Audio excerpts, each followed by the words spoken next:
Hello, Christopher. Another Hello. week ahead of us.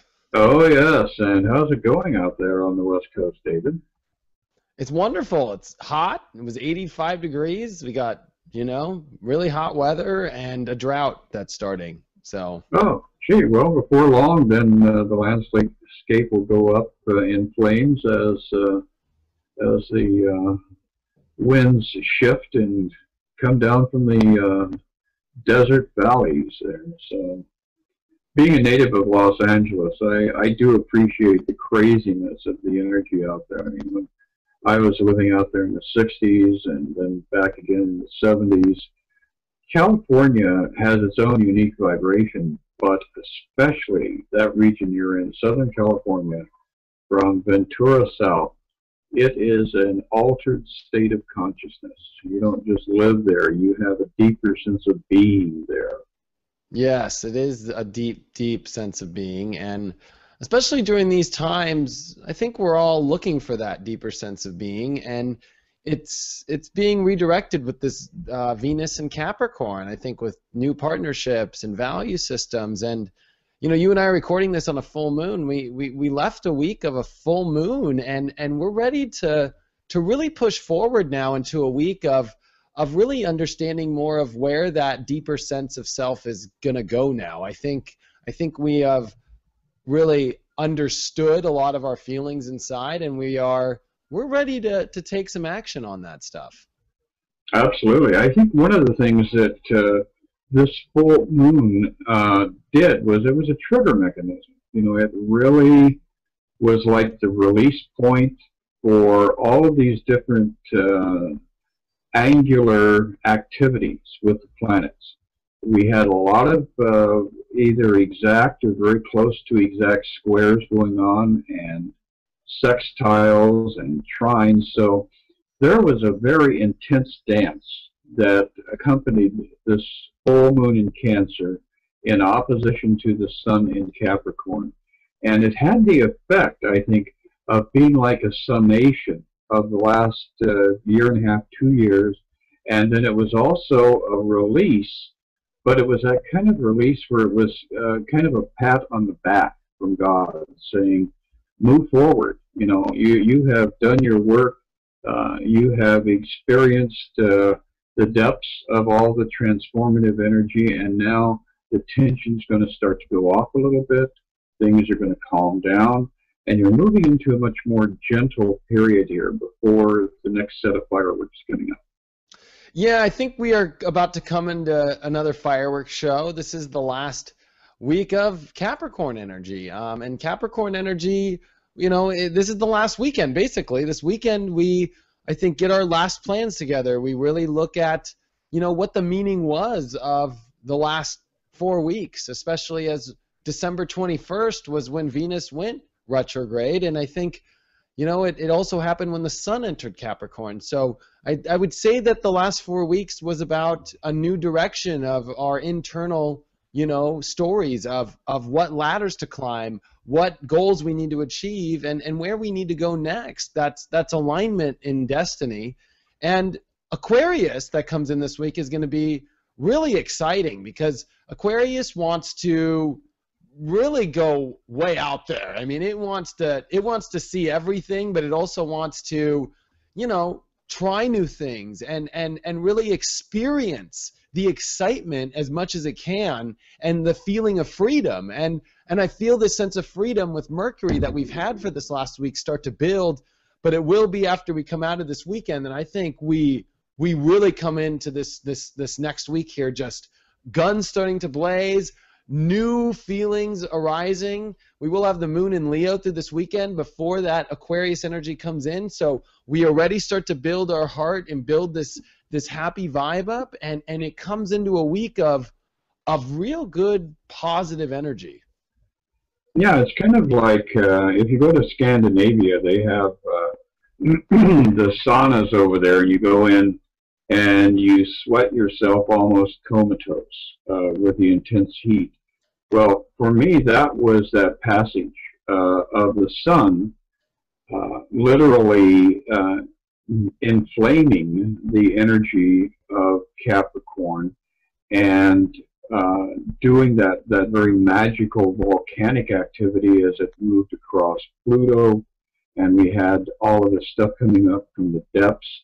And then, as we're starting to move across that barrier from Capricorn into Aquarius, it's going to be like running out of the sauna and rolling in the snowbank. It's not going to be just cool. It's actually going to be cold, but it's going to be a shock to the system. We're going to feel a new level of vitality, I think, as the sun makes its journey through Aquarius this year.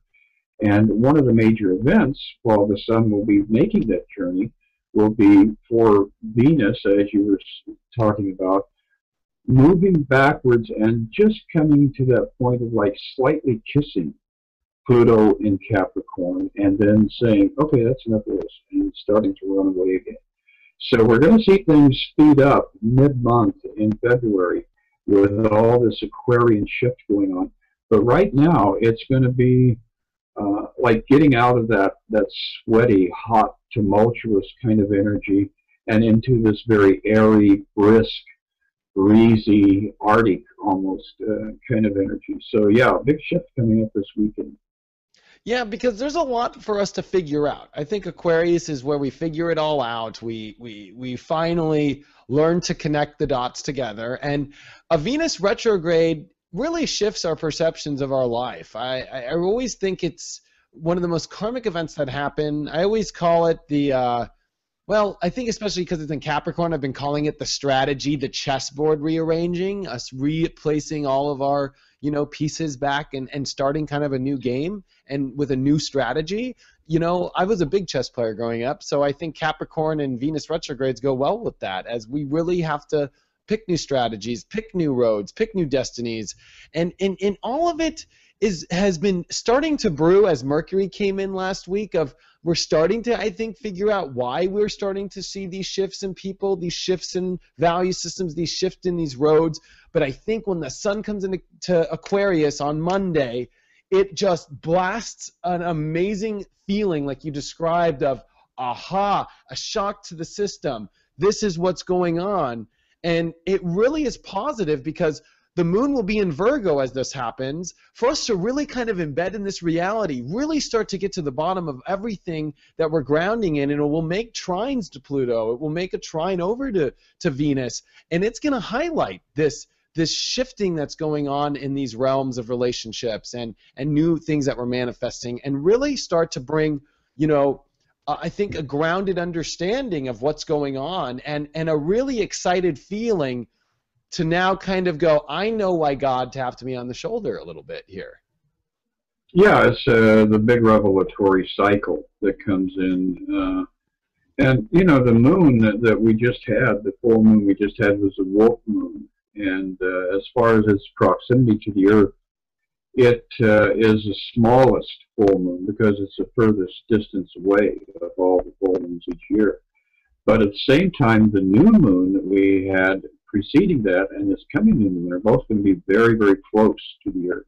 And these are super moons, and they are going to they're going to reflect the intensity of this last full moon, because the last full moon had so much activity going on with the other planets. I mean, normally it moved through Cancer and you really wouldn't notice it. But this year, because it was setting off all of these different planets, it was very intense, and now that supermoon is going to bring it to us. It's going to pull it into us, and we finish the processing.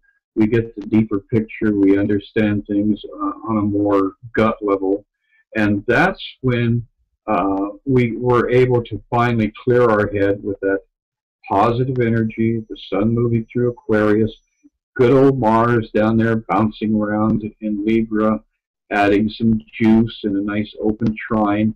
And so it's going to be a very intense new moon coming up in a couple of weeks. But more importantly, this period between this last full moon and the coming new moon is going to be a very deep, intimate, personal journey that each one of us is going to have the opportunity to take.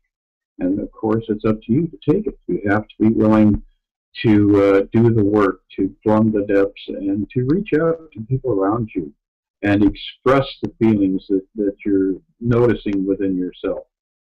Yeah, we have to, especially because all this depth you talked about, this gut feeling that's coming our way, is the nodes on the end of this Scorpio-Taurus realm. This deals with heavy manifestation. It deals with heavy amounts of our intuition, and the universe is really focused on this spot, getting down to our truth, getting down to the core of connection. And there's only a couple more weeks or about a month left of this. You know, I mean, it's gonna leave pretty fast here. We're gonna see the node shift into Aries Libra, which, you know, the North Node coming into Libra is about balance, about harmony. And even though I'm already looking ahead, I think it's important by the shifts we're making now. The depth that you described right now is so important, because once we're connected, I feel that it allows us to find harmony. It allows us to know the truth. It allows us to know how deep we can go, so we can start making better judgment calls in our life, so we can start finding that harmony again. And this period that we have gone through for 18 months, because the nodes are in for 18 months. They're in for a long time. They don't just, you know, affect us very quick. They affect us on a long-term scale, because we get multiple, you know, eclipses in these spots. And I think it was a blessing to have all these eclipses in Scorpio and in Taurus, because it's regrounding us in deeper spirit than ever. It's making us let go of values, let go of a reality, and it's kind of like a hoarder having to purge out his, you know, big garage in the back, you know, and we're clearing out so much, and it's a great moment for us to finally, I think, this week get this exciting feeling like, you know what, because the node is going to be squared by the sun, but I think it's a positive reflection that if we're going to excite ourselves, if we're going to connect, we got to remember it's a deep connection inside is where our power is. It absolutely is. And, you know, as a planet approaches that final degree of a sign and then transitions into the next sign, the space between the integration of those two forces, that 30th degree of one sign, which is 0 degree of the other sign, right before it moves into that next sign, at the 29th degree, that is referred to as a critical degree. The 29th degree is where you are getting the big synopsis. That's, you know, that final whack upside the head. Here's the lesson of your particular planet in this particular sign. As the moon's nodes progress from house to house, they go backwards. And so we have to look at that 0 degree mark and the 1 degree of everybody's chart. When that node hits that 1 degree of Taurus and that 1 degree of Scorpio, you are going to get the big aha moment. There's going to definitely be a lot of revelatory energy moving through the universe. And it's kind of like having the veil removed, so you can get the big picture of what the last 18, 19 months have been all about. So again, we're watching this dance, and we're seeing how planets moving forward, going retrograde. The moon's nodes don't do a forward movement, and they don't retrograde. They are always in that state of moving backwards. And that's very much a strong and profound statement of their activity, because they're pulling you out of the past and putting you into the future. And it is going to be an interesting, almost like popping the cork on the champagne bottle when the node finally flips over into Aries and Libra. It's going to be a nice polarity. Yeah, and I think we're going to feel a lot of this on Tuesday, Wednesday, as the moon comes into Libra, and it's going to, you know, trine over to the sun. It's going to hump over Mars, trine over to Mercury. I think that feeling of really starting to understand a lot, really coming to the bottom of a lot of areas in our life and understanding this Venus retrograde, I really think that everything is primed up for Tuesday, Wednesday, because that's when the moon's going to be in the cardinal cross, but it's also going to be in the trines to Aquarius. So, you know, even though I think there's a lot happening, I think there's a positive understanding in which directions to take, where to move, and by the end of that transit, we're going to see the moon cross over that 0-degree spot of Scorpio where the node is going to be moving closer to, and I think we'll start to feel what we describe. We're feeling a shift in the tides, a shift in the energy, a shift in the frequency. You know, we're starting to feel it, because I would say, you know, because the North Node is at 3 degrees, we're already in a conjunction that's starting to happen here into the next sign. We're already in a shifting moment. You know, the walls are getting thin, and we're moving on to the other side. The Berlin Wall's starting to break, and this is one of those moments that starts to arise. And I'm sure the Berlin Wall moment of life would be a great way to kind of describe the feeling that could come this week out of the many things that are happening in your life, of this feeling of the walls are starting to tear down. There are new territories to explore, new areas to go into, and I think that also registers with Jupiter well. What do you think this T-square that we're going to start to see with Jupiter in the Pluto-Uranus square means, Chris? Well, yeah, I think that as Jupiter is continuing to move backwards in conjunction with the nodes, interestingly enough, because, you know, the nodes are trying to process off all of the Taurus Scorpio energy, as you mentioned, that Jupiter effect is going to be able to actually pull from the two elements that are in such stress points. So we're actually going to see it's almost like a final release. It's almost like having a clogged toilet, and you finally are able to break it free. So this Jupiter movement backwards and getting closer and closer to that, you know, it's going from 13 to 11 to 12, and then finally resting at 10, and then going to direct again. But it's like that final rotor-rooter guy coming out and cleaning out the pipes. It's the way I would perceive it. You're going to be able to actually get that deep, profound sense of release that you have been sensing that you need, but you're not quite sure as to how you're going to manage to manifest it. And this is definitely the kind of energy that is going to become very, very visceral. It is going to come into that level of extreme physical manifestation and release. So it's going to be very exciting, very positive for most people. If you're in resistance, then it's going to be like a baseball bat upside the head. Yeah, Jupiter is a funny planet, you know. He's the biggest. He's bigger than all the planets even combined. And when you combine them all, I mean, he's such a big beast in the middle of a Pluto-Uranus square. Resistance is, I think, what closes the doors. Jupiter's wanting to open doors, find these exciting new traits, step into these powerful changes. And it has to deal with, I think, how you can emotionally react. And we are dealing with cardinal energy, which is about directions and move changes in seasons. And, you know, you got to allow the seasons to change in your life through this period that we're about to step into. And Jupiter was wanting to open lots of doors in your life. Jupiter in Cancer is exalted, which means that it does really well here. Jupiter has this sense of loving to feel comfortable and to be in the home and to feel and to laugh and to have all these things, because it is the feeling that allows Jupiter to, I think, enjoy the journey. So, you know, without these feelings, without these comforts, you know, we have to be able to shift them and not be able to try and control things. I think this is highlighting control heavily, because Pluto comes to 12 degrees this week, which Pluto has not been to 12 degrees since the 1700s. So we have all not been through this. And, you know, we're opening the doors into some really powerful places we've all never seen. And as spiritual people here, I wouldn't be surprised if some real new events in the world that seem different that we've ever seen might pop up, because we are dealing with the Aquarius energy. And secondly, Pluto crossing into the 12th degree enters a zone that nobody on Earth has been alive for. Exactly.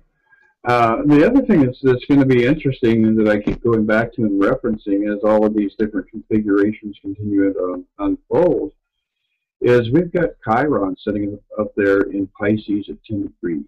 So as Pluto and Uranus are in the stress points, and Jupiter moving through Cancer, is causing that stress point to completely fill out in that T-square, as you were mentioning, Jupiter also is coming to an exact trine of Chiron. And Chiron is that need for healing. In order for you to fulfill yourself, and in order for you to heal those around you, you have to be able to allow yourself to release the traumas, the fears, the frustrations that have caused the illness, the dysfunction, the disease. So again, it goes back to that image of systemic healing going throughout your body, throughout your consciousness, and extracting all of this toxin that has accumulated over, you know, days, years, decades. Not too many people have seen centuries, but I think we're going to be seeing more and more of that as we continue to advance. But yeah, a lot of healing energy in conjunction to this particular configuration. There is. It has to. And especially I feel that this new age we're stepping into requires an immediate healing to be able to come into this new ground, because it doesn't want toxicity in the new age. So that's part of this cycle.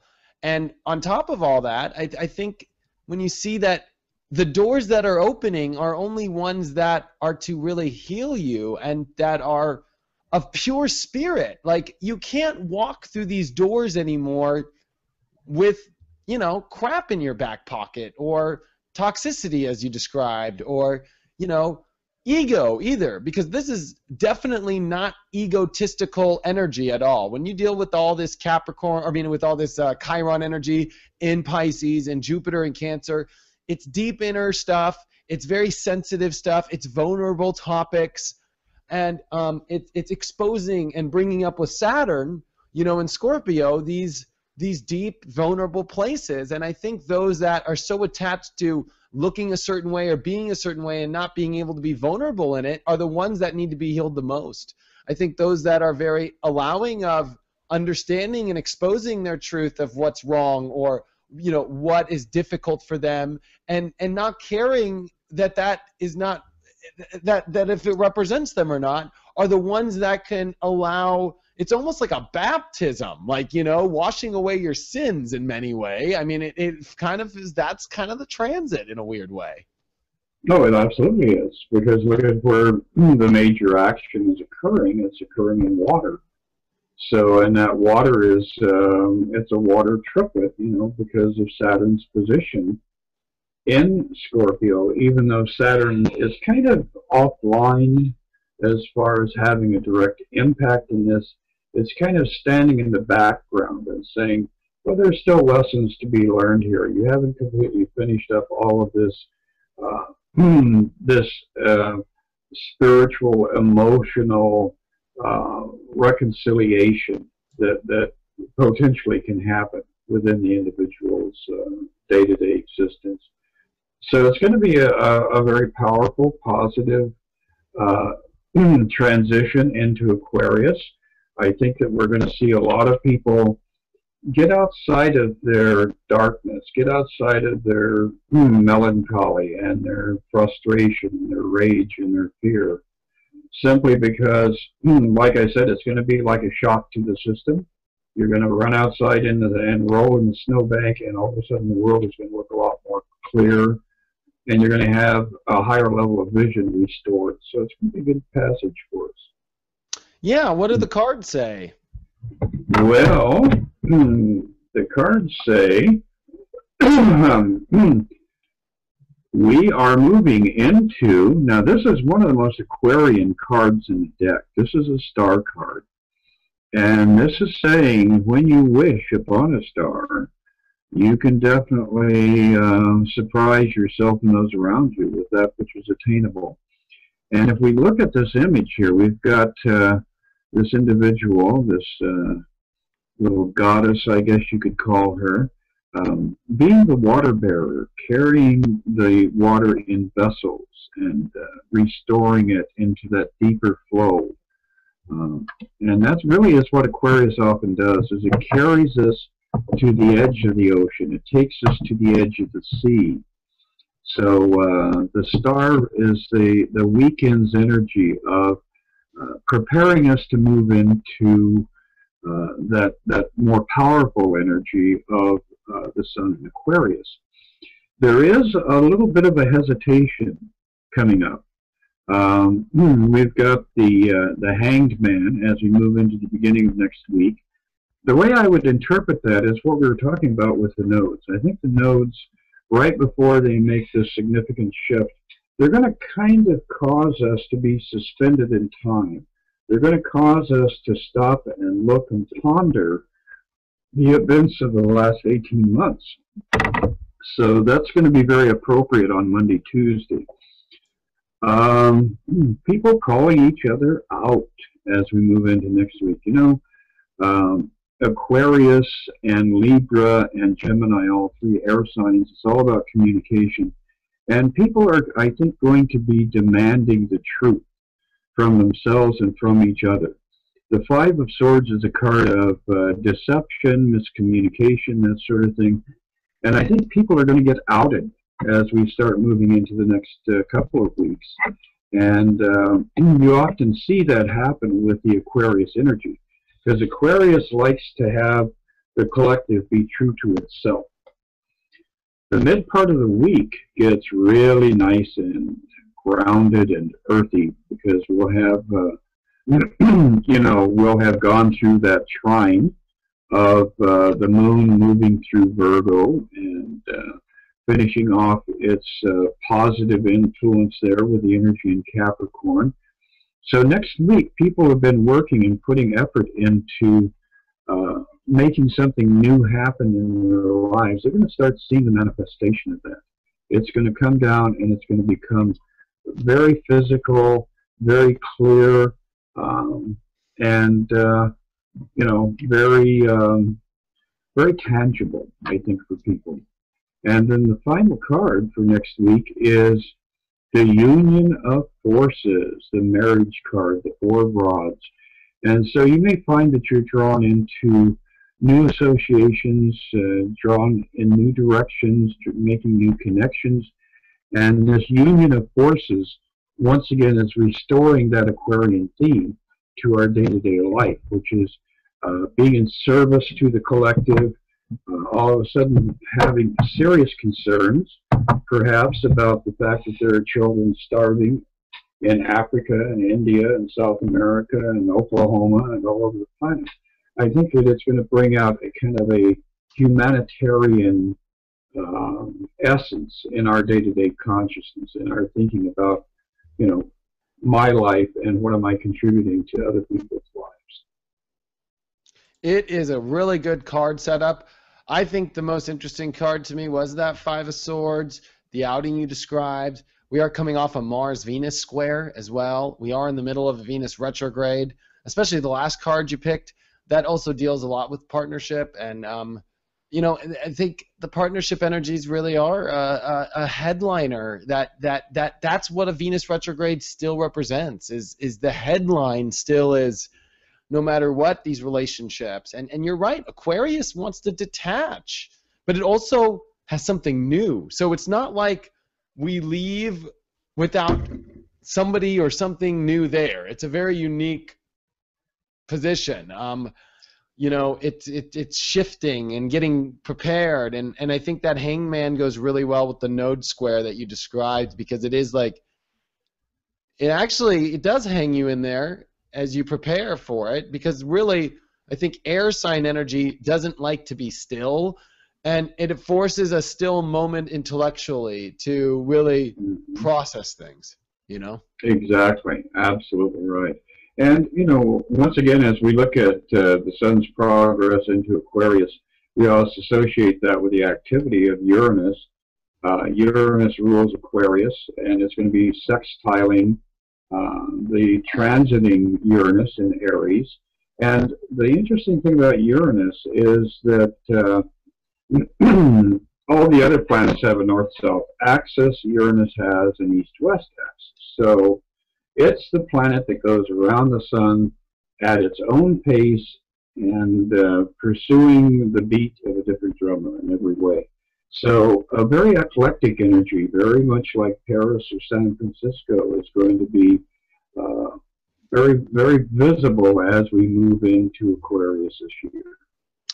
Yes, I'm actually really looking forward to that sextile. And, Uranus coming to 9 degrees. It's exciting. It's getting ready to come into the bigger degrees, and there's a lot that we have shifted for, and I feel the energy is a lot lighter than it was this time last year, and I think a lot of that is this Saturn energy, which we have dug really deep into with Scorpio, and there's a lot that we've uncovered. And even though there's still more Saturn to talk about, especially in the next couple weeks, you and I will be going deeper into Saturn. I think this week Saturn is not a main event. So I think a main event this week really is dealing with the sun and dealing with the shifting of energy and the fixing and the fixing of energy, a solid energy that really excites us and jolts us. So thank you for an excellent report with me today. I loved it. I really did. That was great, looking at the movement of the planets and observing the unfolding of time and events. You have a spectacular week, and take the kitty cat out for a prowl tonight. You'll probably have fun on the streets of Hollywood. I will, buddy. Well, thank you so much, and I'll see you next week. Sounds great. Take care. All right, bye.